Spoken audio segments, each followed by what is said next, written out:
Okay, here we go. Here we go. Here we go. Here we go. Give me 1 second here and get my notes in order. There we go. There you are. All right. Hello, everybody. Good morning to you. Rise and shine and give the Lord glory. It is another day the Lord has awakened us. And we thank Him this morning for His unmerited favor. God is good. I am so grateful to God for allowing me to see another day and give me an opportunity, as always, to experience His grace and mercy, man, and His compassion. That's real talk. Okay, I'll give you an opportunity quickly to come on in. We're going to get started here. Got a few things going on today. Excuse me. A few things going on. It's always something to do, but you know what? That's life, man. You got to be busy doing something. If you're a retiree and you understand that, hey, enjoy retirement. I'm hoping to get there one day. Let's be clear about that. So here we go.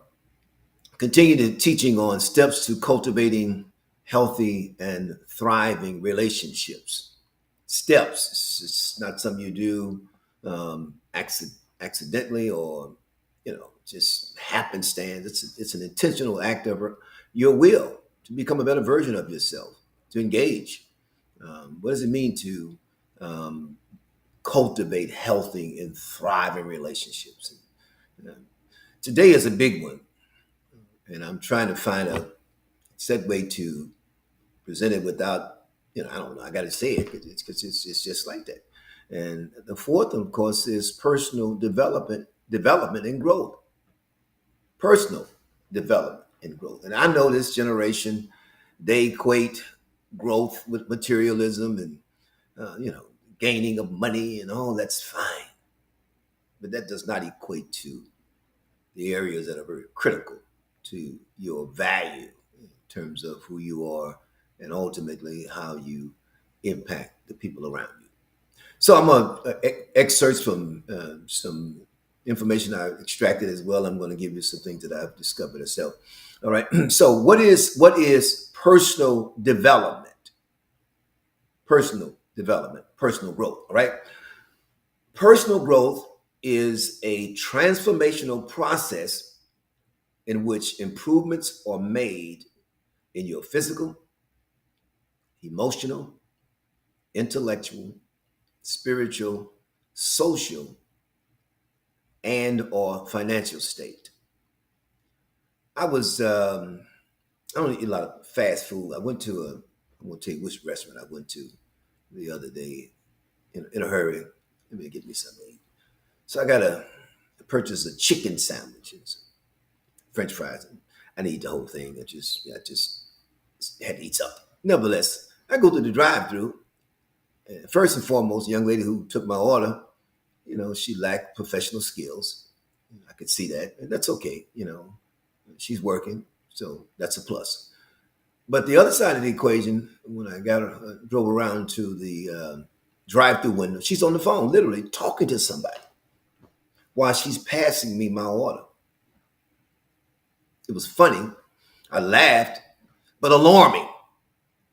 And as always, I look through everything through the lens of leadership.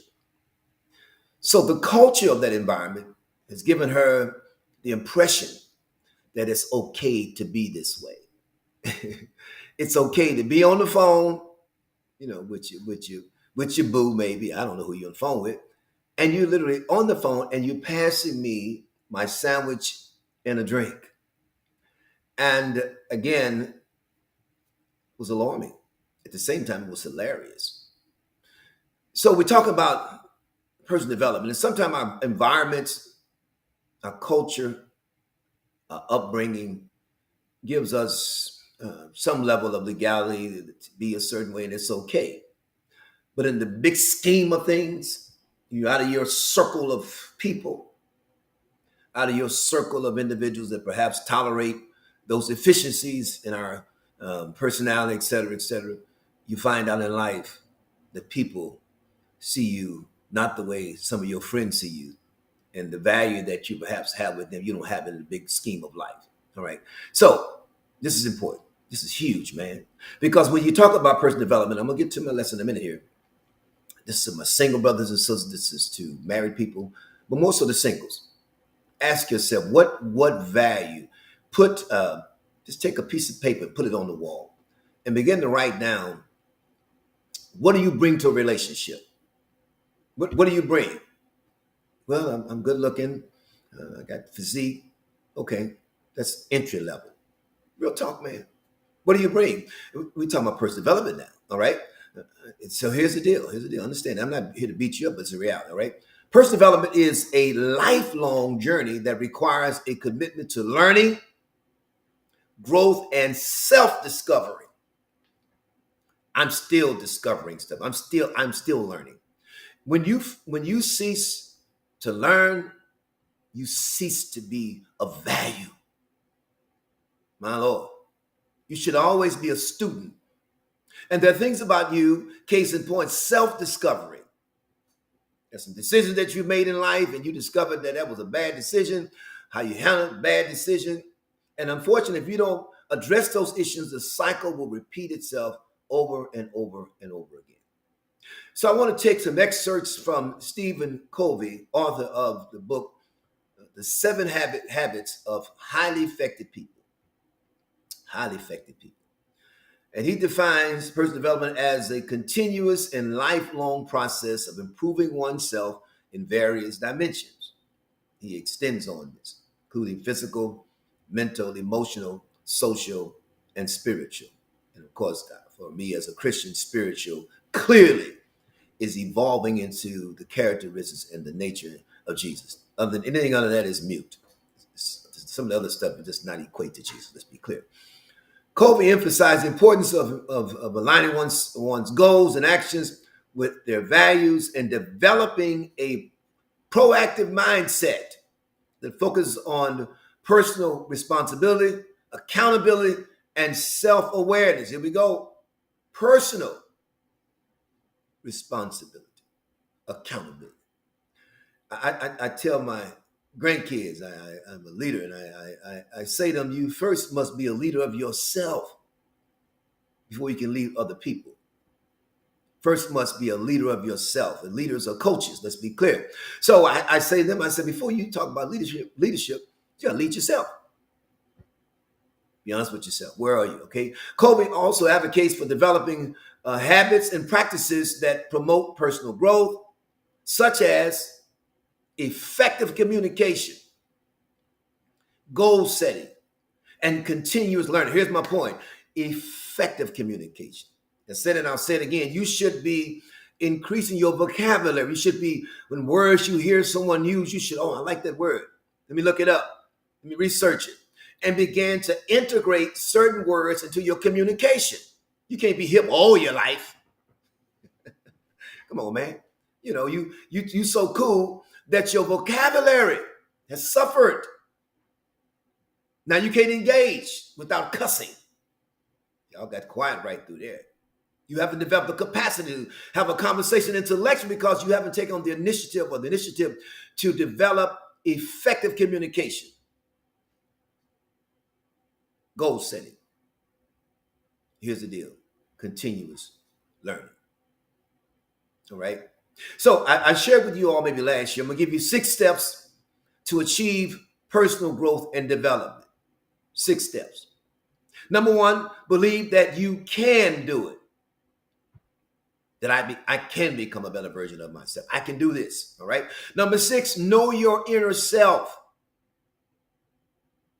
Know your thoughts and emotions. Know your triggers. You know, sometimes people highlight their past in terms of what they used to do, and you know, they were this big bad individual. Well, that don't apply in the scheme of life in terms of people who are civil. Can't go through life. You 40 years old talking about fighting people. I mean, come on, you 60. I just read the other day. Listen, this is tragic, but it's the truth. A 72-year-old man got into a verbal confrontation in, I think, in St. Peter's over a fender bender. Got out of the car, they argued, and the 72-year-old man hit the other individual. The other person hit him back. And the 72-year-old man hit him again, and the other guy hit him back and knocked him down. and his head hit the ground and he died. 72, man. This is real talk with the bishop, you all. You have to understand, you can't keep making like your past is such a great place to remind or to exist to the degree that you give yourself the legality to act a certain way. You got to check yourself before you wreck yourself. Real, come on, young people. Trying to help my young folk today, all right? So know your inner thoughts. Understand, number 3, understand your goals. Your goals should be in front of you, not behind you. It's a word, man. If you're setting goals, it means that you have something you plan to do. My God, I plan to be successful. I plan to win. That's what a goal. It's in front of you, not behind you. All right. Number 4, pursue your goals. Here's the deal. So what's going on? In pursuing your goal, what are you doing? You are following. That means your goals are in front of you and you are following what's in front of you. I'm teaching real good today. That's a goal. A goal must have a plan. All right. So in other words, my goal is in front of me, not behind me. It's in front of me. That's the goal. All right. Number 5, build your resilience. Build your resilience. Resilience is defined as the ability to recover quickly from setbacks. My God. Resilience is defined as the ability to recover quickly from setbacks. Get up. Don't linger in failure. Don't succumb to rejection to the degree that you are trapped in transition. Oh, come on, somebody. Listen to me. You got to bounce back. When you get hit, get punched, get knocked down, it's going to happen. It's going to happen. Your purpose, I said yesterday, is connected to a problem. Your ability to set back determines your ability to rise up. You're the kind of person always sitting around licking your wounds and woe me and how they come they don't like me, how come they won't help me and all that old stuff, man. Guess what? You don't have resilience. And unfortunately, you're not cultivating healthy and thriving relationships. Number 6, I'm done.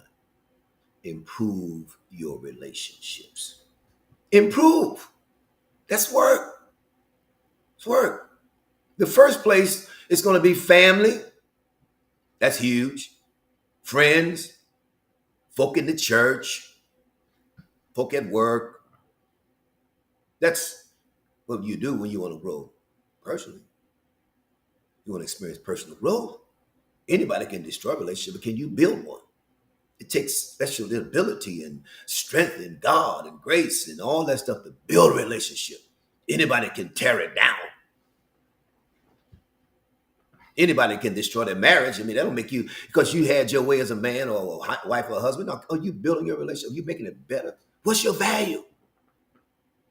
What is your value to people? Should be improving relationships. That's a skill set, you all. That means you're going to be offended, you're going to be hurt, you're going to be betrayed, you're going to be lied on. Guess what? It's okay. But your goal is to cultivate healthy and thriving relationships. That's where we're going today. All right. But you got to be intentional. It's not going to happen by osmosis or by chance. No, it's got to be intentionality. I'm a relational person. And understand when you're relational, you're going to get hurt, you're going to be betrayed, you're going to be lied on. It comes with the territory. It comes with the territory. When you're relational, you're exposed to collateral damage because you're relational. Relationships ultimately you'll get hurt. Yes. But guess what? Don't let that define you in terms of your goal to develop healthy relationships. You can't improve on something without being in the battle, you all. Without a test, you won't know what you're made out of. Well, I could talk today. Because relationships will expose and define where you are in life. Let's get this word out, man. Our young folk need it. Tell your sons and daughters, listen to this stuff, man. Peer pressure and all that stuff. We got to teach our kids to be successful, man. While you buying toys and $800 and $500 shirts and shoes and all that stuff. Teach, and first of all, model it. Model it first. Parents, model what you want your kids to be. Mama, you be the person, you be the forerunner of how to improve relationships. You lead the way. Because I promise you this, if you don't do it, you as a parent, your value has dropped significantly. Because guess what? They're not going to look to you because you don't have you haven't shown them the capacity to build a relationship. That's real talk, man. All right. It's work. It's work. It's work. And it's painful. Y'all be blessed. Let's get the word out, man. Let's help somebody. Be blessed. Oh, by the way, before I go, we got the Man Cave tonight. I'm going to put the flyer out, brand new flyer. Man Cave tonight, 6 p.m. Central Standard Time. Get your brothers, your fathers, your uncles, your nephews, your sons, get them to the cave. We can help them. We can help your husband. We can help your brother. Real talk, we can help them because we're helping ourselves. Y'all be blessed.